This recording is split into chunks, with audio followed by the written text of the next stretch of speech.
நம்ம பேசுகிற நார்மல் விஷயத்தே பேசிகிட்டு இருந்தால் யாருமே பிடிக்காது, போர் அடிக்கும். இப்போ என்கிட்ட நீங்கள் கேள்வி கேட்க காரணமே இவன் புதுசாக அதான் ஒன்று சொல்லுவான்றனால தான். நான் அது பழசே சொல்லிட்டு இருந்தேன்னு வச்சுங்களேன், இல்லைங்க அது அப்படி தாங்க நன்றி, இல்லைங்க அது அப்படி தாங்க நன்றி அப்படின்னு அது இன்ட்ரெஸ்ட் இருக்காது. ஸோ ஏதோ டிஃப்ரெண்ட்டாக வேணும். ஒரு நார்மலாக ஒருத்தரை திட்டுறதுக்கு பதிலாக நீ அவ்வளோ பேர் அப்பா டக்கரா அப்படின்னா தான் அவன் அது புரியுதோ புரியல அவன் கேட்ச் பண்ணிக்கிறான். கேட்ச் பண்ணிவிட்டு திருப்பி நமக்கு சொல்கிறாங்க. ஸோ என்னென்னா நம்ம ஏதோ ஒரு புது விஷயம் எதிர்பார்க்குறாங்க. இப்போது நான் தமிழ் நடிகர்கள் எல்லாருடைய காமெடியன்ஸாக பார்த்துருக்கேன். எல்லாருமே ஒரு காலகட்டத்தில் ஒரு புது புது விஷயம் பண்ணியிருக்காங்க, புது புது பேர் சொல்லியிருக்காங்க. இப்போ இவர் நான் தனியார் சார் எனக்கு ரொம்ப பிடிக்கும். கல்யாண பரிசு படத்தில் பார்த்தீங்கன்னா ஒன்று சொல்லுவார்.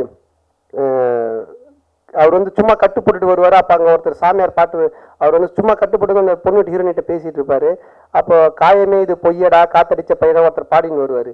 எனக்கு சும்மா காயம் போட்டிருப்பாரு. உடனே அவர் கேட்பாருங்க, நான் எதுக்கு இந்த பாட்டு பாடுறேன்னு. இது ஏட்டிலே உள்ளதை பண்ணாரு, ஏட்டிலே உள்ளது ரோட்டில் பாடாதுன்னு. பட்டினத்தார் பண்ண மெட்ராஸ்காரங்க பாட்டா திருநெல்வேலி போனேன்னா திருநெல்வேலி போனுவார். ஸோ அப்போவே அவர் அந்த லோக்கல் கருவேக்கில் மிக்ஸ் பண்ணியிருப்பாரு, நார்மல் தமிழும் பேசியிருப்பாரு.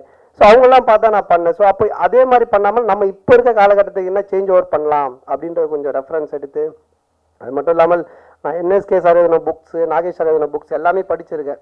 அவங்க என்ன மாதிரி பேக்ட்ராப்லாம் பண்ணியிருக்காங்க, என்ன விஷயங்கள்லாம் செஞ்சுருக்காங்கன்ற விஷயம்லாம் பார்த்துட்டு அதுக்கு தேவையான ஹோம்ஒர்க்லாம் இப்போ நான் பண்ணி அதை தான் செஞ்சு ஃபாலோ பண்ணிகிட்டு இருக்கேன்.